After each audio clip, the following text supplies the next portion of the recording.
Bonjour à tous et bienvenue à notre cours d'introduction au nettoyage efficace. Nous allons maintenant parler des 7 étapes du nettoyage humide. Nous avons pour objectif, avec ce 4e module, de revoir les 7 étapes du nettoyage humide et de prendre conscience de l'importance d'un processus séquencé et organisé. De la même manière, nous voulons souligner l'importance du respect des bonnes pratiques de fabrication pendant toute la phase de nettoyage et de désinfection. Commençons donc avec les 7 étapes du nettoyage humide. Vous pouvez voir sur cette slide que la séquence est importante à respecter. Mais voyons plutôt en détail chaque étape. La première étape consiste à préparer la zone, toujours en gardant à l'esprit que la sécurité du personnel est notre priorité. Il est nécessaire d'éteindre et de verrouiller l'équipement avant de le démonter. Il faut également enlever toutes les matières premières et tous les produits finis afin qu'ils ne soient pas contaminés, ainsi que couvrir les équipements électriques sensibles à l'eau qui pourraient être endommagés. Pour démonter l'équipement, suivez la procédure SOP qui a été développée spécifiquement à cet effet et procédez au rangement des pièces dans les lieux indiqués et propres. Après ces 2 phases, c'est le nettoyage à sec qui commence, afin de pouvoir enlever tous les résidus possibles. Afin d'éviter la contamination croisée qui pourrait être générée avec le sol, il est important d'appliquer les bonnes pratiques de fabrication pendant la phase de démontage, comme résumé dans la vidéo.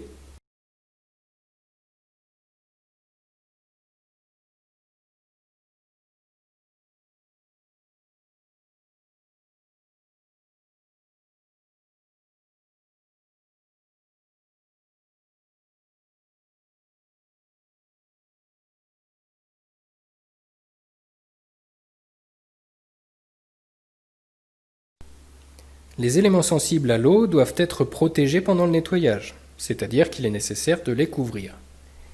Bien entendu, il faut les nettoyer et les désinfecter avant pour éviter la contamination croisée. Voyez plutôt cette vidéo explicative.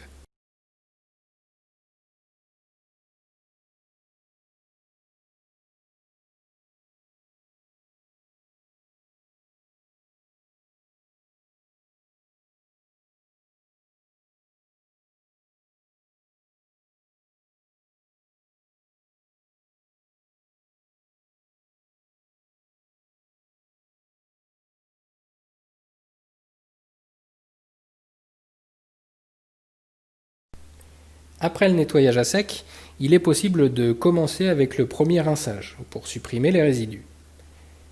La température de l'eau utilisée pour le rinçage doit être en accord avec le type de produit à enlever. Nous recommandons effectivement une température de quelques degrés au-dessus du point de fusion du produit. Le rinçage se fait de haut en bas pour éviter de recontaminer les parties rincées avec l'écoulement de l'eau. Pensez également à rincer les environs en utilisant des raclettes ou des pelles pour les sols. Au moment de rincer, il est important de faire attention où repose le tuyau d'eau pour éviter la contamination croisée, comme l'illustre cette vidéo.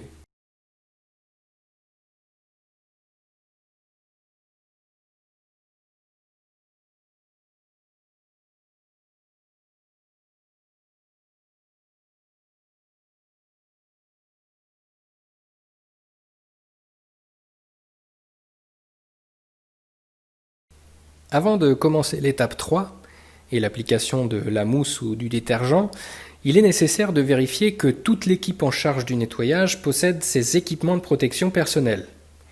Nous pouvons ensuite appliquer la mousse à l'aide d'un applicateur mobile ou fixe, sans oublier de vérifier la concentration du détergent pour ainsi prévenir de la contamination chimique ou bien de détecter une éventuelle inefficacité. La phase d'application du détergent doit être réalisée de façon séquentielle, c'est-à-dire le sol en premier, les murs et enfin l'équipement de bas vers le haut. De cette manière, il est plus facile de savoir où nous avons appliqué le détergent frais, soit à concentration correcte. Dans le cas contraire, nous sommes à risque de laisser certaines parties de l'équipement avec des écoulements de mousse qui ne seront pas à bonne concentration. Suite à l'application de la mousse, nous devons commencer à frotter avec les outils de nettoyage adéquats. Il est important de commencer à frotter après le temps minimum de contact du détergent pour éviter la formation d'un film de mousse sèche. Ce film, laissé en surface, ne pourra pas être retiré avec le rinçage. L'application de la mousse est également le moment de procéder au nettoyage des drains. Rappelez-vous de n'utiliser que des outils dédiés à cette activité, d'une couleur différente aux autres, et identifiés comme étant spécifiques pour les drains. Également, les équipements de protection personnelle doivent être dédiés à l'activité et identifiés comme tels. Nous recommandons de dédier une personne pour le nettoyage des drains. Aussi, après chaque utilisation, les outils devront être nettoyés et désinfectés avant d'être rangés. Le deuxième rinçage suit la même logique que le pré-rinçage, de haut en bas, et commence par le sol, puis les murs, et enfin l'équipement. Il est important de maintenir le débit d'eau à basse pression, c'est-à-dire inférieur à 10 bars ou à 150 psi.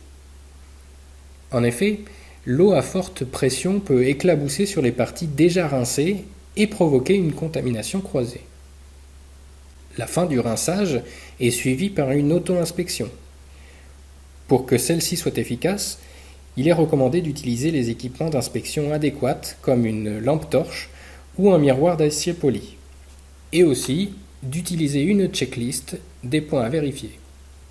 Il est nécessaire également d'inspecter les sols et les murs, et pas seulement l'équipement en question. Si des résidus d'aliments sont détectés pendant l'inspection, il est de mise de recommencer le nettoyage et de documenter l'événement dans la checklist. Avant de procéder à une inspection formelle, il est nécessaire de préparer la zone en jetant les eaux résiduelles issues du rinçage, ainsi que l'éventuelle condensation sur les équipements. Il faudra également nettoyer et désinfecter les outils utilisés pour remonter les équipements. L'étape suivante consiste en l'inspection préopératoire, durant laquelle l'inspecteur devra appliquer les bonnes pratiques de fabrication pour éviter de recontaminer la zone. L'inspecteur, comme précédemment, utilisera les outils adéquats pour l'inspection, comme une lampe torche, le miroir en métal poli et une checklist. Cette étape peut être aussi l'objet de vérifications un peu plus complexes, faisant intervenir des écouvillons de détection de micro-organismes ou d'ATP. De nouveau, comme lors de l'auto-inspection, chaque non-conformité entraînera un retour au nettoyage, et une documentation sur la checklist sera nécessaire. Si l'inspection ne relève pas de non-conformité, nous pouvons passer à l'étape numéro 7, durant laquelle nous procédons à la désinfection des parties de l'équipement et au remontage de celle-ci. Suivant les réglementations locales et le type de désinfectant utilisé, il sera nécessaire de se poser la question de la nécessité ou non de rinçage. Avant de remonter l'équipement, pensez à changer vos équipements de protection individuelle et à suivre les procédures SSOP créées à cet effet. Chaque outil utilisé pour remonter l'équipement devra être nettoyé et désinfecté avant d'être rangé. Alors en résumé, il est vraiment important de se focaliser sur la séquence de nettoyage étape par étape et de suivre l'ordre indiqué pour obtenir un nettoyage efficace. Il est crucial aussi de toujours appliquer les bonnes pratiques de fabrication et de changer ses EPI entre le nettoyage et les inspections pour éviter la contamination croisée. C'est la fin du module 4, merci pour votre écoute. Nous espérons que cette information vous sera utile dans votre travail de tous les jours. Et si vous souhaitez avoir plus d'informations, n'hésitez pas à nous contacter par email ou à nous rendre visite sur le site internet www.commercialfoodsanitation.com. À bientôt!